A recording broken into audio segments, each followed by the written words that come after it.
¿Estamos ok? Bueno, buenas noches a todos. Sí, hemos tenido algunos traspiés, pero damos inicio hoy a la clase de evaluación del politraumatizado, evaluación inicial, tratamiento inicial. Nos da un placer tener con nosotros al doctor Alejandro Córdoba, que es emergentólogo, que es especialista en medicina legal, que es cirujano general. Es un placer tenerlo con nosotros. Gracias, doctor. Bienvenido. Y doctor Marín, bienvenido. Gracias. Damos inicio al curso de hoy. Sí, señor. Dale Buenísimo. cuando quieras. Buenas noches para todos. Un placer que me hayan convocado para esta charla. Eh, Vamos a hacer un pantallazo de lo que es la evaluación y tratamiento inicial del politraumatizado. Digamos que que abarca la palabra politraumatismo, como definía la charla de hoy, abarca muchos ítems, muchas cosas importantes de, para analizar dentro de un paciente politraumatizado, pero bueno, vamos a ir haciendo hincapié en las cosas más importantes que tenemos que tener en cuenta y más que nada a la gente que trabaja en el interior para ver los detalles más, digamos, más salientes que tenemos que evaluar en un paciente traumatizado. Bien. Dentro Doc, perdón, sí, perdón. sí, Esto es una situación muy frecuente en la guardia, la situación del sí, politraumatismo. Nosotros en el Hospital San Juan Bautista, somos hospital de referencia, entonces generalmente todos son derivados, todos los accidentes de tránsito, todos los accidentes varios, ¿sí? Por aplastamiento, por caída, todos por sí, heridas traumáticas, todos ingresan al Hospital de Urgencias, el San Juan Bautista. También así ingresan al interior y eso es lo que tenemos muchos médicos del interior, muchos médicos clínicos que nos acompañan y queremos darle de alguna manera un apoyo, ¿sí? Para que ellos sepan qué es primordial, qué necesitamos, cuáles son las medidas básicas que necesitamos ante distintos tipos de traumatismos y qué es lo que sí, le va a salvar la vida al paciente y va a disminuir las secuelas, ¿sí? Así que ese es exactamente, nuestro objetivo para hoy. Bueno, Doc, exactamente. yo voy a cerrar mi cámara, pero voy a estar atenta para cuando usted diga pasamos, pasamos. Perfecto. Sí, bueno, apoyando un poco lo que vos decías, la foto inicial es del Hospital de Urgencia de Córdoba, pues yo hice mi formación de emergentología en el Hospital de Urgencia, también un hospital de referencia dentro de la provincia, porque todas las derivaciones del trauma en la provincia de Córdoba, que es bastante grande, caían todas al Hospital de Urgencias también y era un centro de referencia todo el interior de Córdoba, ¿no? Eh, y también estuve como jefe de guardia los días domingos en el Hospital San Juan Bautista de acá de Catamarca, o sea que también recibíamos de todo el interior. Bueno, para no hacer tan WhatsApp. largo la charla, vamos a iniciar con que, digamos que el tratamiento generalmente siempre requiere de una evaluación rápida y sistematizada para establecer el manejo, el tratamiento de el paciente para intentar salvar la vida de acuerdo a la patología o a la secuencia del trauma que posea, ¿no? Y los objetivos de todo esto es iniciar, digamos, primero con las prioridades del manejo, eh, aplicar la revisión primaria y secundaria y comenzar con la resucitación y el monitoreo. Y hay que ver, fundamentalmente, en cuanto al trauma, es muy importante saber la cinemática del trauma, o sea, el mecanismo en el cual produjo el trauma al paciente. La próxima.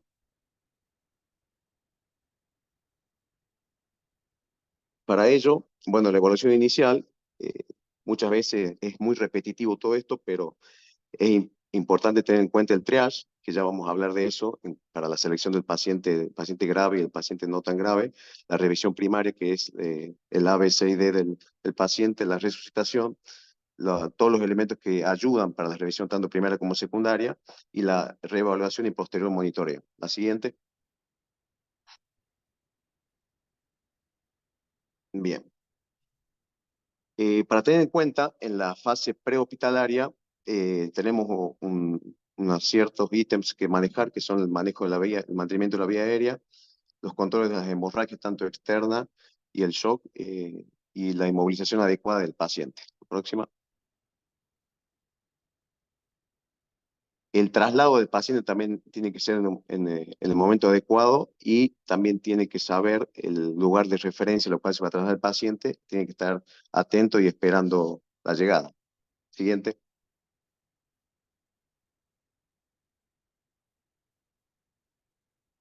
Lo que hablábamos recién del triage, que esto significa que es un método de selección de los pacientes que tienen más necesidades que otros para el tratamiento, es que se valora la gravedad y la probabilidad de supervivencia que tiene un paciente con respecto a otro.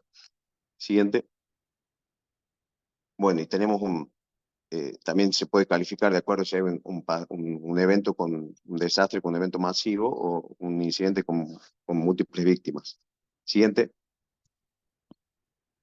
En cuanto a la revisión primaria, bueno, tenemos el ABCD que vimos recién, el mantenimiento de la vía aérea, con el control de la columna cervical, el control de la respiración, el control de las hemorragias, la parte neurológica y la parte de la exposición. El control ambiental, bueno, con toda la prevención de la hipotermia, con todo lo que ello implica, ¿no? Con el mantenimiento de la columna, de la vía aérea y de la columna vertebral, lo primero que hay que hacer con la vía aérea es evaluar la permeabilidad de la misma. Hay que detectar si hay algún signo de obstrucción y realizar maniobras que son maniobras básicas, como una elevación del mentón o levantamiento de la mandíbula. Ver el paciente si habla, quiere decir que, bueno, que tenemos la vía aérea expedita y si está consciente o inconsciente, y siempre tenemos que proteger la columna cervical y reevaluar constantemente. La siguiente. Acá tenemos la muestra de las maniobras que describimos anteriormente, elevar el mentón y el levantamiento de la mandíbula. Siguiente. Y con el control de la columna cervical, ya sea con el collar de Filadelfia, rectificando la misma y con la colocación en la tabla. Siguiente. Bueno, la respiración y la ventilación. Primero, la permeabilidad de la vía aérea no asegura que la ventilación sea la satisfactoria, porque también tenemos que ver que el intercambio gaseoso, saturación de oxígeno, todo sea el adecuado. Y también la función adecuada pulmonar y de la pared torácica y diafragmática. Eso se ve a través de la inspección, de la ocultación y la percusión de la pared torácica también, y ver que no tenga ninguna lesión que comprometa la ventilación del torácica. Por ejemplo, un neumotórax a tensión, siempre descartar estas patologías que son para actuar urgentemente, un neumotórax abierto, un traumatismo con contusión pulmonar o un hemotórax masivo, que después ya vamos a ver en cuanto al traumatismo de tórax, cómo se soluciona, no se puede hacer un tratamiento rápido y para poder derivarlo al centro de mayor complejidad. Siguiente. Acá vemos un paciente con neumotórax a tensión, que generalmente el diagnóstico es un diagnóstico clínico, no radiológico. Cuando uno sospecha que el paciente está con un neumotórax de tensión, hay que hacer un procedimiento urgente, digamos, por ejemplo, una punción en el segundo espacio intercostal, línea medio clavicular. Uno le puede salvar la vida al paciente con una boca, con una aguja gruesa. Simplemente con ello ya podemos, el paciente puede esperar a llegar al hospital. Siguiente. Un neumotórax abierto. Vemos acá que tiene un traumatismo abierto del tórax. Generalmente en este caso se tiene que cubrir el defecto y colocar un tubo torácico y un tratamiento quirúrgico definitivo en el segundo tiempo, digamos. Siguiente. Acá tenemos un paciente con fracturas costales múltiples, con un tórax inestable que se llama, y con una contusión pulmonar. Siguiente. Un hemotórax masivo, que bueno, se puede producir por alguna lesión de la pared torácica, una laceración vascular a nivel del hemitórax afectado, en el cual se coloca un tubo de tórax, y de acuerdo al débito de esa campana con el tubo de tórax se va a proceder a una toracotomía, o el tratamiento definitivo puede llegar a ser el mismo tubo nomás. Si debita en una hora más de 500 mililitros, sería un paciente candidato a la toracotomía de urgencia. Bueno, en cuanto a la parte también que veníamos hablando de la respiración y la ventilación del mismo, tenemos ciertos elementos que se usan para corregir esto, que es la cánula nasofaríngea, la cánula orofaríngea que vemos ahí en los esquemas, y una vía aérea definitiva, en un paciente que, no que tenga en apnea o que tenga incapacidad para respirar, un trauma craneoencefálico grave o una oxigenación insuficiente. Siguiente. Bueno, acá vemos la cánula orofaringea. Siguiente, el tubo de Mayo. La cánula nasofaringea. Siguiente. Acá tenemos el concepto que es muy importante de vía aérea definitiva, que la vía aérea definitiva es la presencia en la tráquea de un tubo con el balón inflado y conectado a alguna forma de ventilación asistida rica en oxígeno, y con la vía aérea asegurada en su sitio. Esto puede ser digamos, una ventilación orotraqueal, nasotraqueal, o una cricotiroidotomía que puede también ser parte de una vía aérea definitiva. Siguiente. Como vemos acá en la pantalla, tenemos la intubación orotraqueal y la cricotiroidotomía que conectada a un sistema de ventilación asistida. Siguiente. La punción cricotiroidea también como parte de una vía aérea definitiva. Siguiente. En la parte C, digamos, el control de la hemorragia, tenemos hay que tener en cuenta el volumen sanguíneo y el gasto cardíaco. Si el paciente está hipotenso, taquicárdico, y ver si la hemorragia, bueno, si es una hemorragia externa o interna. Siguiente. De acuerdo, bueno, a todas las características clínicas del paciente, tenemos la clasificación de shock hipovolémico en grado 1, 2, 3 y 4, con todos los parámetros de acuerdo a la pérdida sanguínea, la frecuencia cardíaca, la presión arterial, bueno, diferentes parámetros que nos van a dar la clasificación del shock. Siguiente. Y las vías que generalmente uno coloca en el trauma, generalmente son dos vías periféricas gruesas y una vía central ya sería para un segundo tiempo en la parte intrahospitalaria, generalmente. Siguiente. En cuanto al déficit neurológico, hay que hacer una rápida y corta evaluación neurológica al comienzo, ver la escala de Glasgow, una escala, digamos, de ABDI que se llama, que es la alerta, la estimulación verbal, la estimulación, a ver si el paciente está inconsciente, y la escala de Glasgow para ver la apertura ocular, la respuesta verbal y la respuesta motora. Siguiente. Bueno, la escala de coma de Glasgow, que ya la conocemos. Siguiente. Y también es muy importante en el paciente politraumatizado la exposición y desvestir totalmente, a ver, de clasificar las lesiones, ¿no? Ver la temperatura ambiental, controla la hipotermia y, bueno, eso facilita la evaluación completa del paciente. Siguiente. Bueno, en cuanto a la resucitación, generalmente la resucitación tiene que ser agresiva, se trata de lesiones generalmente que amenazan con la vida, ya sea, como hablábamos recién, en un caso de un traumatismo de tórax, ver que no tenga un neumotórax de atención, mantener la vía aérea protegida y asegurada, ventilar y oxigenar, y control de hemorragias, y ver que el paciente no sea candidato a un tratamiento quirúrgico de urgencia, de acuerdo a la causa del trauma. Siguiente. Tenemos diferentes auxiliares para la revisión primaria y la resucitación. Por ejemplo, para el monitoreo de la presión arterial, de la frecuencia respiratoria y la oximetría. La sonda vesical para el control de diuresis es muy importante en estos casos, siempre y cuando el paciente no tenga una fractura de pelvis. En ese caso habría que realizar una talla vesical. Y bueno, la sonda nasogástrica también, en el caso que no tenga una fractura de base de cráneo, sino sería una sonda orogástrica en este caso. Siguiente. Bien.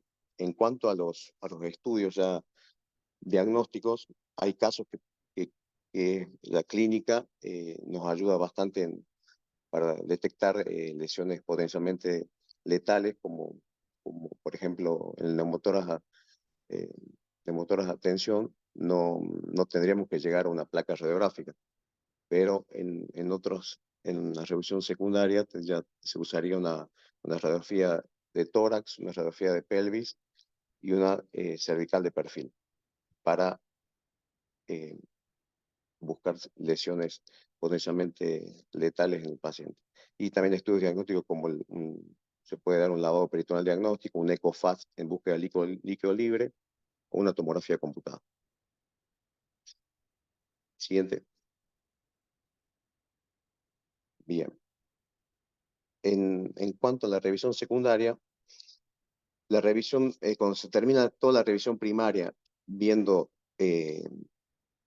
patologías que pueden ser letales para el paciente, continuamos con la revisión secundaria, con una historia clínica amplia, que son las siglas que ya vamos a ver en breve, y examen neurológico completo, un examen físico completo y mecanismo lesional, digamos, la cinemática del trauma en el cual le ocasionó el, el, la patología del paciente, ¿no? Vamos a ver entonces si fue un traumatismo cerrado, un traumatismo abierto, y de ahí vamos a la revisión secundaria, en el cual tenemos, bueno, la historia amplia, que son las siglas que decíamos, bueno, el paciente, los antecedentes que tiene, alergia, medicamentos, patologías previas, y todos los antecedentes que pueden llegar a tener previo al trauma. Siguiente. Acá dentro de la revisión secundaria, se revisa de la cabeza a los pies, la cabeza el examen neurológico completo que ya estamos viendo, junto con la escala de Glasgow, el examen completo de los ojos y el oído, y hay que ver que el paciente no esté inconsciente, que no tenga un edema periorbitario y que no tenga el canal auditivo ocluido, ¿no? Un traumatismo de cráneo grave en este caso. Siguiente. En cuanto al maxilofacial, también hay que ver que no haya una crepitación, una deformidad palpable, bueno, una obstrucción de la vía aérea y, y otras cuestiones que, bueno, que van a hacer difícil el mantenimiento de la vía aérea y, bueno, y llegar a un tratamiento quirúrgico de urgencia para mantener la vía aérea. Siguiente. En cuanto a la columna cervical, la misma se puede palpar en busca del dolor, si no tiene, a ver si el paciente moviliza los miembros, no tiene ningún déficit sensorial, si tiene reflejos. Así que bueno, y junto a ello se acompaña la imagen de la radiografía de perfil de la columna, ¿no? Y hay que, bueno, siempre tener en cuenta que el paciente esté consciente y que no tenga ninguna otra lesión severa y dolorosa. Siguiente.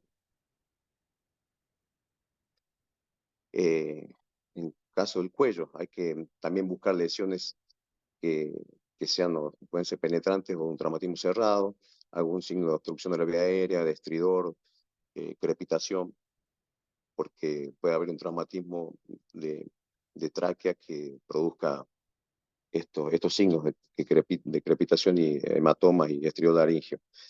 Y otros cuidados hay que tener que la vía aérea se puede obstruir de forma progresiva y algunas lesiones ocultas que se van a poder diagnosticar a través de estudios secundarios, como la tomografía computada, si es que el paciente está hemodinámicamente estable y permite llegar al estudio.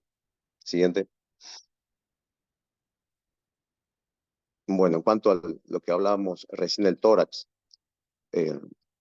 nosotros que por ahí, pues, algunos accidentes que se producen en el interior de la provincia o pacientes que hay que derivar, hay que siempre ver que no tengan ninguna lesión que pueda producir riesgo de muerte en este caso, como hablábamos de un traumatismo cerrado o abierto de tórax que tenga un neumotórax de atención, realmente buscar drenarlo para evitar la muerte del paciente hasta que llegue al hospital. O sea, eso sería algo fundamental, lo mismo que en el abdomen, una inspección del abdomen que no esté en un abdomen tenso, que no esté alterado hemodinámicamente, con hipotensión, con taquicardia, y bueno, buscar eh, si no tiene ninguna lesión abierta o bueno, en este caso con los estudios habría que descartar alguna lesión de víscera maciza, que se puede lograr con el ECOFAST, a ver si no hay líquido libre o si no descartar lesión de víscera hueca, ya con una placa de tórax o placa de abdomen en busca de un neumoperitoneo en este caso. Siguiente.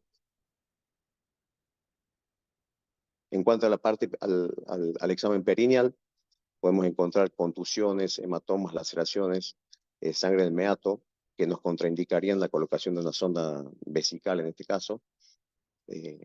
Y si no, también se puede hacer un examen del recto, haciendo un tacto rectal para ver el tono del esfínter, la próstata elevada, que indicaría una fractura pélvica, ¿no? Hay que ver que no tenga una lesión a nivel de la pared rectal. Lo mismo que en la vagina, si hay sangre o laceraciones, y bueno, hay que ver la lesión uretral en este caso y no hacer procedimientos si dudamos que existe la lesión. Siguiente. Bueno, lo mismo para el sistema musculoesquelético en cuanto a las extremidades, que no haya contusión, que no haya dolor, que tomar los pulsos, también los pulsos periféricos y ver que, bueno, no nos encontremos con alguna hemorragia potencial o que tenga alguna fractura que haya pasado inadvertida o alguna lesión que provoca un síndrome compartimental, que eso también sería una urgencia, ¿no? Siguiente. Y a nivel pélvico, dolor a la palpación, que provoca un aumento en la apertura de la sínfisis pubiana. Eso se realiza con una maniobra con las dos manos, a ver si hay una apertura de la sínfisis o una asimetría en las piernas, ¿no? Una pierna más larga que la otra, una inestabilidad pelviana también. En este caso también con una radiografía se descartaría la lesión. Siguiente. A nivel de la columna también, un examen rápido de sensorial, a ver de movimiento, de reflejos, y a nivel del sistema nervioso central también, y tener que tener cuidado con la movilización del paciente, ¿no? Entonces eso hay que controlar, porque si no se produce un rápido deterioro del sistema nervioso y produce la muerte. Siguiente.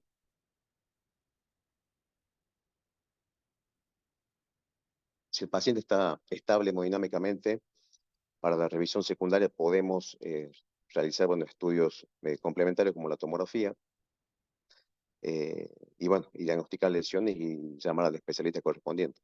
De todas formas, esto ya sería ya en la parte intrahospitalaria, y hay que, bueno, en la revisión secundaria, en la reevaluación del paciente, ¿no? Que con el monitoreo continuo uno va descartando lesiones con el correr del tiempo y las horas del trauma. Siguiente. Bueno, para resumir, el paciente traumatizado debe ser evaluado en forma rápida y completa. Como dijimos, la revisión primaria, el ABCD, las maniobras de resucitación, los auxiliares o anexos de la revisión tanto primaria como secundaria, y los anexos de la revisión secundaria para los cuidados definitivos del paciente. Y establecer prioridades en cuanto al manejo integral del paciente y en situaciones reales debe ser un manejo que se establece en forma simultánea, pero las prioridades no se cambian, o sea que por ahí uno cuando evalúa el triage en un paciente o en un accidente de tránsito, donde hay más de un paciente traumatizado, tenemos que evaluar los potenciales lesiones que pueden comprometer la vida. Entonces, ir tratando de ver en principio qué paciente se tiene que trabajar más rápido y qué procedimientos se hacen más rápido de acuerdo al grado de gravedad que tenga. Siguiente. Bueno, muchas gracias. Estamos, a ver cómo dejo de compartir pantalla aquí. Bueno, excelente, La doctor. veía, no te veía muy... está bien ahí. Sí, ahí estoy. Porque A como no lo ver. estaba pasando yo, por eso. Sí, Sí, está muy bien. Bueno, Doc, sé que estás apurado. Yo te hago una pregunta. sí, Me parece que es absolutamente importante cuando llega el paciente a la guardia, cuando nos dicen, a veces inclusive la policía interviene y te dice, llega a la guardia, prepárense para recibir un paciente que ha tenido accidente auto versus tanto moto. ¿Qué es lo primero que tenemos que evaluar? Nos dijiste un ABCD, ¿sí? sí, Hay situaciones que sabemos que comprometen la vida y que hay veces que no nos dan mucho tiempo para actuar, que es la vía aérea, que es vía la aérea. parte de tórax, el trauma de tórax, el hemotórax, el Sí, neumotórax, que es el trauma abdominal, que en general tiene que ver con los sangrados, y las sí, heridas de arterias importantes, de vasos importantes, que nos generan la pérdida de sangre, las hemorragias muy importantes que también comprometen la vida del paciente. Te sí, cuento que hubo una derivación esta semana de un paciente de un accidente de moto, de una jovencita que había tenido un trauma de cráneo, un Glasgow muy bajo, y tenemos sí, también esta dificultad de las distancias que nos dicen, bueno, a ver, ¿de dónde viene? ¿Cómo podemos trasladarla? ¿Qué Glasgow tiene? ¿En qué condición va a llegar al hospital si tenemos 2 horas de viaje, 3 horas de viaje desde el interior al Hospital San Juan Bautista, donde están todos los especialistas? claro. Eh, en esta situación especial, ¿qué es lo que procuramos hacer nosotros? Hacer una intervención, por ejemplo, con el SAME, porque a veces las ambulancias del interior no tienen la complejidad necesaria para el traslado de un paciente grave llegue en condiciones, por lo menos, al hospital. Sí, Entonces, para darle una chance, más allá de lo que el médico debe hacer, controlar una hemorragia, poder salvar un neumotórax, que es es una instancia, lo que sí, mostraba. Se hizo una conexión con el SAME para hacer un traslado intermedio y que el paciente llegara, por lo menos al hospital, en una ambulancia de complejidad que pudiera salvar una situación de intubación durante el traslado. Eso me parece tan importante, que la gente del sí. interior nos diga, el paciente está grave, que sepa reconocer Glasgow, cuál es la urgencia Sí, o el compromiso de y vida y decir, muchas veces los pacientes también llegaban a la guardia sin vía, ¿no? O llegaban con una sola vía periférica. Eso también es a importante eso. porque generalmente yo decía ahí, bueno, hacíamos hincapié porque la vía central es ya un procedimiento ya de mayor complejidad que se los realiza en el hospital, pero dos vías periféricas gruesas es fundamental también, ¿no? En este caso, para eso, si se sospecha de un paciente con hemorragia o interna, eso también le puede llegar a salvar la vida al paciente, ¿no? Hasta la llegada al hospital. Sí. Otra cosa que, Doc, recalcaste y que me pareció muy importante, que a veces vemos el traumatismo superficial y nos encasillamos en eso y no lo damos vuelta al paciente, No, eso sí. no le quitamos la ropa y resulta que tiene una herida de arma de fuego por detrás. Sí. ¡Chan! Y no lo vimos. No, no, no. Y otra cosa, con el tema del No es neumotórax, menor eso, no es menor porque a con la veces sospecha de neumotórax, no va a pasar nada. Si nosotros sospechamos neumotórax, atención, no va a pasar nada si hacemos una punción del segundo espacio intercostal de la línea hemiclavicular. O sea, no es que, o sea, vamos a salvar una vida, no es que le vamos a provocar un neumotórax a nosotros al paciente, ¿me entiendes? O sea, y si es así, no va a pasar nada, digamos, si la sospecha está, no esperemos a la hay radiografía que, cuando llegue al hospital. hay que animarse, hay que animarse. Bueno, Sí, y otra cosa que vimos en este curso de trauma que hicimos hace poquito, es que nos decía en todo lo que es actualizaciones del control de hemorragias, si tenemos una sí, hemorragia importante, lo he hecho yo, y me parece que eran las guías anteriores, era colgarse del suero y apretar que pasara el suero a chorro, y estábamos todos allí esperando, le poníamos 2 vías y apretar, apretar, apretar para que pase la mayor cantidad de expansores o volumen.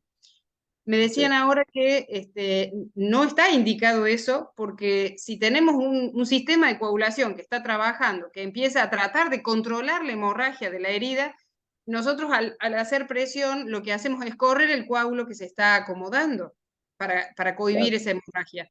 Entonces nos decían, vamos con volumen, no a chorro, sino por varios accesos, empezar con los Sí, vasopresores, bueno, esas cosas, ¿ves? Son actualizaciones que yo no tenía en conocimiento. sí, sí, sí. Principalmente eso, bueno, y hacer hincapié, bueno, en las dos canalizaciones con abocas importantes, ¿no? Para poder reponer el líquido. Así que sí, eso es importante, porque ya directamente con eso ya no hace falta tanta presión, sino ya le podemos salvar la vida. Ujú. Así Doctor que Marín. Extraordinaria clase, Ale. No, realmente increíble. Yo creo que esto hay que sí, darlo siempre porque es algo que de mucho machacar vamos a salvar muchas vidas y hay que todos los años tenemos que darlo con distinto enfoque a esta clase bien parecida. Porque cada uno le va a dar su impronta, porque los cirujanos lo hacen de una manera, porque los emergentólogos lo hacen de otra, porque los clínicos lo hacen de otra. Y nosotros que hemos tenido la oportunidad de hacer este curso de trauma tan grande que se hizo en Catamarca, algunas cosas realmente ya están bien estandarizadas y está bien lo que vos decías, Ale.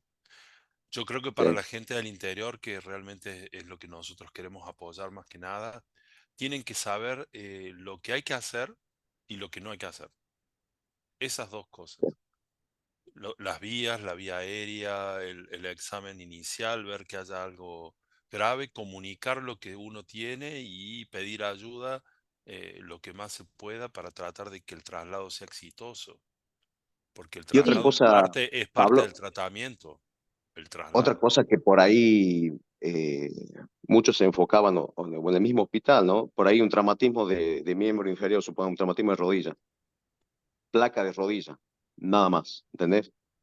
Siempre en un paciente politraumatizado tenés que ver, planearlo. hacer la placa de tórax, cervical de perfil, placa de pelvis, y después sí, vamos yendo a cada lugar donde fue el trauma, pero esas tres no habría que dejarlas de hacer, ¿no? Porque Totalmente. uno le parece que es una tontera, pero pasa, ¿no? Pasa y no se hacen No, porque una y fractura de pelvis tiene 2 litros de sangre menos el paciente Claro. y no sí, te estás dando cuenta. Cuando te das cuenta es tarde.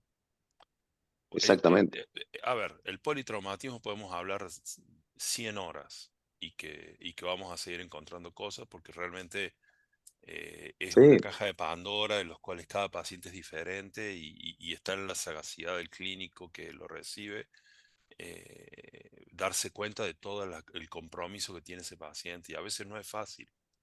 A veces no es fácil, seguro, hasta los más experimentados, hay cosas que se le pasan. Obviamente que si uno lo mira de la punta de los pelos a la punta de los pies al paciente, de adelante y de atrás, es más fácil que uno se dé cuenta de todo lo que está pasando. Ojalá algún día lleguemos a tener las complejidades de otros lados que tienen radiografías ahí en la guardia y ecografías en la guardia y que en 2 minutos le hiciste radiografías de 3 lugares diferentes y una ecografía abdominal y torácica y te das cuenta si tiene derrame, si Lí- tiene sí, líquido líquido libre, sí, perihepático, si el vaso está bien, si el hígado está bien, si la pelvis está sana, si no rompió la vejiga. eh, o sea, Mira, rápidamente. Pablo, Mientras no tengamos eso, yo creo que la clínica y la sagacidad clínica es lo que nos salva. Y para eso hay que detenerse un minuto a mirar al paciente. Y no olvidarse que exactamente. los minutos pasan y somos importantísimos en esas cosas. Y Buscan estandarizar, vías, mientras otros sí, buscan vías, los médicos tenemos que pensar todas las implicancias que puede tener ese paciente que está al frente nuestro.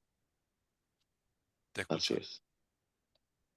Sí, no, y estandarizar ciertos procedimientos que son básicos y que por ahí eh, son importantes para, bueno, como decías vos, para la gente del interior y así el paciente llegará con más chances, digamos, al centro de mayor complejidad, ¿no?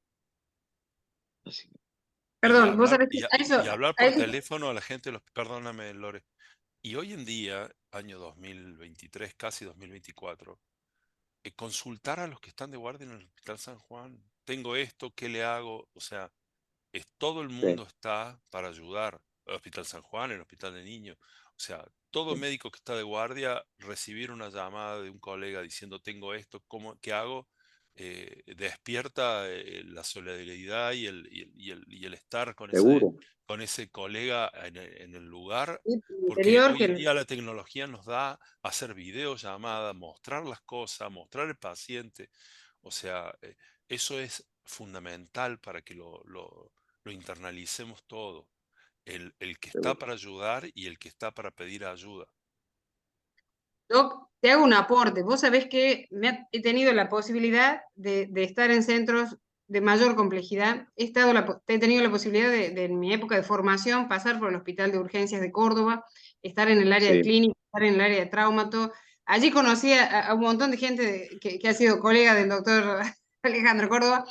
Y, y la así, verdad, bastante, y la verdad es que la experiencia que uno adquiere es fantástica.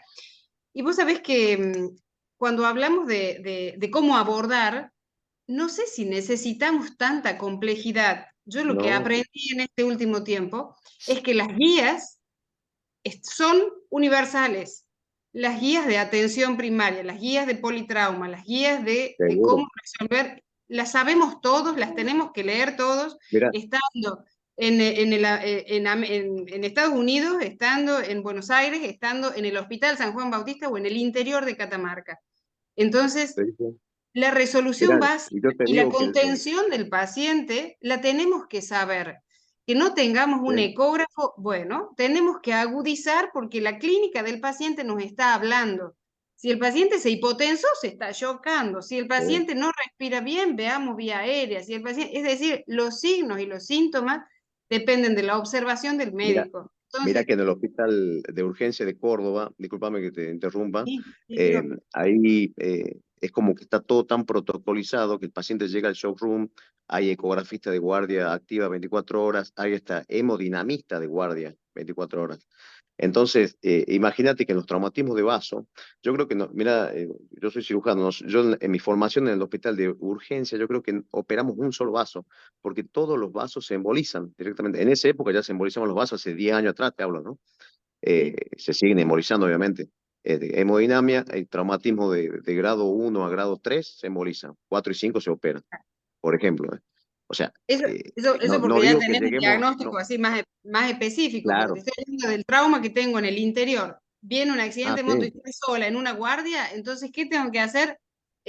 Poner toda la atención en qué me está diciendo el paciente. No, obviamente que puede estar con depresión de la conciencia. claro. Me está expresando cuando yo lo examino, cuando yo controlo. Entonces, utilizar los medios básicos para decir, bueno, empaqueto, controlo la hemorragia, hago vía aérea y recién Y derivo. es importante el Tengo mecanismo que del trauma derivar, también. si tengo que Porque, derivar 2 horas, 3 horas de viaje, vos sabés que esos son los tiempos que no podemos, con eso no claro, tenemos forma de lidiar, pero sí Sí, podemos, la dificultad geográfica de Catamarca es pero fundamental para la sí, toma de decisiones de los médicos del interior.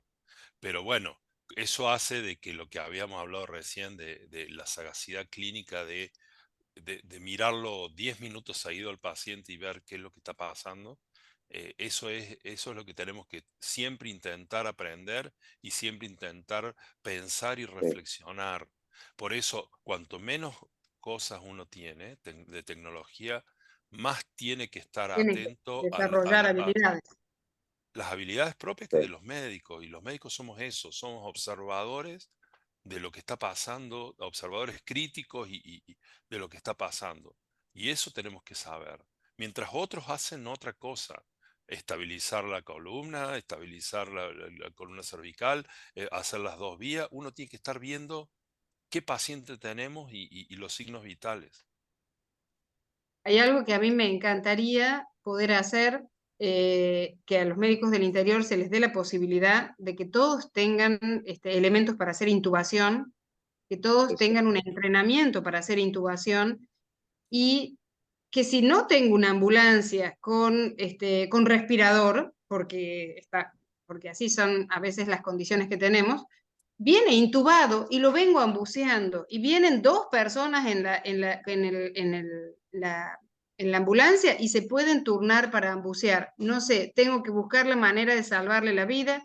Generalmente los politraumas son pacientes muy jóvenes y sí, tenemos que priorizar la vía aérea. Entonces, sería fantástico, fantástico que pudiéramos apuntar a eso, a que todos los médicos, así sean los lugares más pequeños, pero que reciben todo tipo de situaciones, politraumas, por ejemplo, tengan la posibilidad y la habilidad de poder intubar y tengan los elementos necesarios. Eso sería para mí un objetivo fantástico para que podamos desarrollar. sí. Bueno, dale, anda cerrando, dado el tema del Bien, tiempo, y eh, Y yo creo que doctor, la clase fue suficientemente bien hecha y bien explicada como para que se vea 1000 veces y que todos saquemos todas las dudas. Así que, Ale, muchísimas Bueno, gracias. bueno, muchísimas gracias a todos. Muy buenas las explicaciones y los aportes de ustedes también. Muchísimas gracias y bueno, ya nos veremos en la próxima. Porque este tema, como decía Pablo, también hay que seguir desarrollándolo tal cual. Y Es bueno, un y es tema muy que importante que para... hay que repetir y repetir porque es la manera de internalizar las cosas. Gracias a Así es. todos. Nos vemos en 15 días en la última clase. Gracias, Alejandro. Sos un capo, como siempre. Gracias, gracias, querido. Chao, chao. Gracias. Gracias a todos, buen fin de semana.